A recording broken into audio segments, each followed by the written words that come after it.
This fire, the first Bet HaMikdash had a fire the shape of a lion, Ali. The fire in the second Bet HaMikdash, the Butzaki Kelef, was crouched like a dog. Why? Why was it this way? Because the Bet HaMikdash, the second Bet HaMikdash was built by the Persian king, who was a non-Jew. And the Zohar Kadosh says something very scary, that this dog was symbolic of the Sitra Achra, Satan, telling us that because we did not do full tshuva, part of the Korban is going to the Satan. Meaning the Bet HaMikdash itself, was not fully for HaKadosh Baruch Hu. There was control, partial control by the Satan himself on the Bet HaMikdash.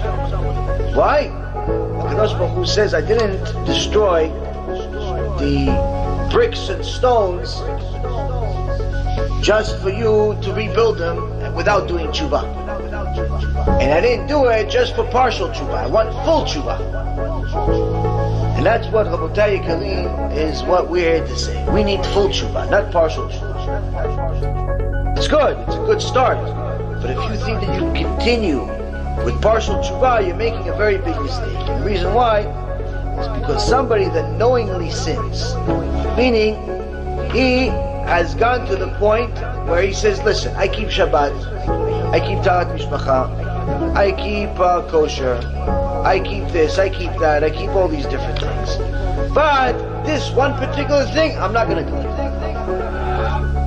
That thing, not that it's hard for me and I'm struggling with it. No, not that. I'm going to try to do it, but I'm just failing. No. This, I'm just not going to do it. It's not for me. Like he decides that this is not something he's going to do. He's not going to learn Torah every day, even though Torah commands it. He's not going to watch his bleed, even though Torah says to do it. He's not going to do something Torah says to do it. He said, no, this is too much for me. And he decides actively that this is not what he's going to do. Rabotai, the Rambam writes, such a person is a kofer gamur, you cannot count him in minyan.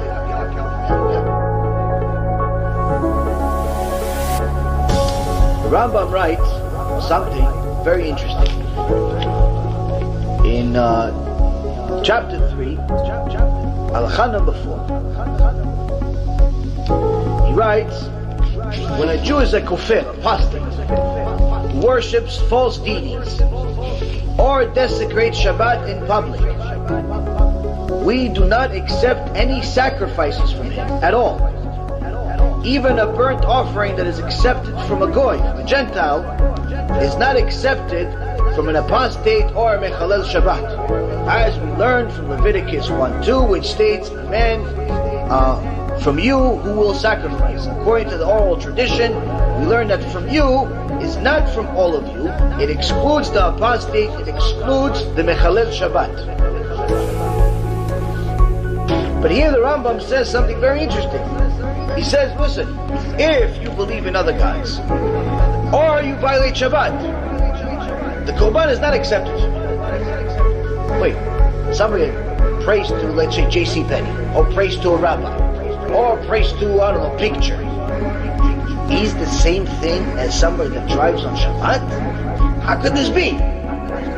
How could this be? The guy's praying to somebody, okay, fine, I understand why he's not. Why is the guy that's driving to shul on Shabbat? Why is the problem with him? So the Rambam explains in Ilchot Shabbat that someone that violates Shabbat is equivalent 100% to an idol worshiper, because the idol worshiper and him are both desecrating Hashem's name, because Shabbat is the cornerstone just of the Jewish faith, just like believing in Hashem is.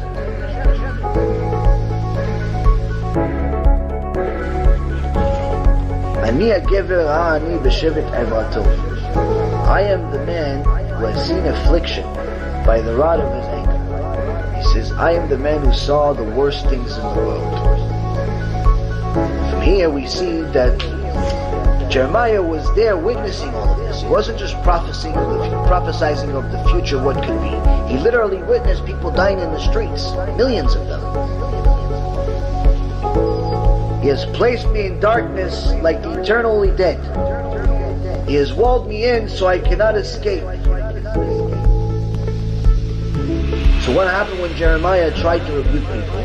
I've become a laughingstock to all my people, object of their jibes all day long. When he tried to tell people the truth, he tried to tell people to keep Shabbat, he tried telling people to do good things, get closer to Hashem so bad things stop. Because there was so many Reshaim, so many wicked speakers, so many fakers that called themselves prophets, it was very hard for people to say, wait a minute, so you're telling me you're one guy that says the truth, but there's 500 that are lying? More likely it's 500 that are telling the truth and you're the liar. And this is just a bad season, it's just bad weather, it's just bad luck, it's just bad this, it's just bad, it's not Hashem, it's something else. Because we understand Hashem. Hashem understands us, He knows that we can't do it. He says I've become a laughingstock. They make fun of him in public when he tried to tell them the truth. So what happens when this happens? Jeremiah tells them, you're forgetting that Hashem is Hashem and not just some person. In verse number 37 he says, מי זה אמר ותהי אדוני לא ציווה, מפי עליון לא תצא הרעות והטוב. מה יתונן אדם חי גבר על חטאו, נחפשה נדרכנו ונחקורה ונשובה עד אדוני. It says, whose decree was ever fulfilled unless the Lord ordained it? Is it not from the mouth of the Most High that evil and good emanate? Of what shall a living man complain? A strong man for his sins. Let us search and examine our ways and return to Hashem. He says all of the stuff that's happening, everything is coming from Hashem. Don't ever think anything that's happening in the world is coming from somewhere else. Whoever said something and did the opposite of what Hashem wants without Hashem allowing it to happen. Meaning anything and everything that happens in the world, Hashem signs off on it. You want to make a sin? Hashem will allow you to do it. You want to make a mitzvah? Hashem will allow you to do it. There's a hurricane? It's Hashem. There's a financial crisis? It's Hashem. There's cancer? It's Hashem. That's what Prophet Jeremiah says. Where was God during the Holocaust? It's Hashem. Choban Beit HaMikdash? Hashem. Everything is Hashem. That's what Jeremiah is saying. Instead of complaining, he says, what are you complaining about? You should only complain about your own sins, he says. Let's search and examine our ways and return to Hashem. All of these bad things are only happening because we're disconnected from Hashem.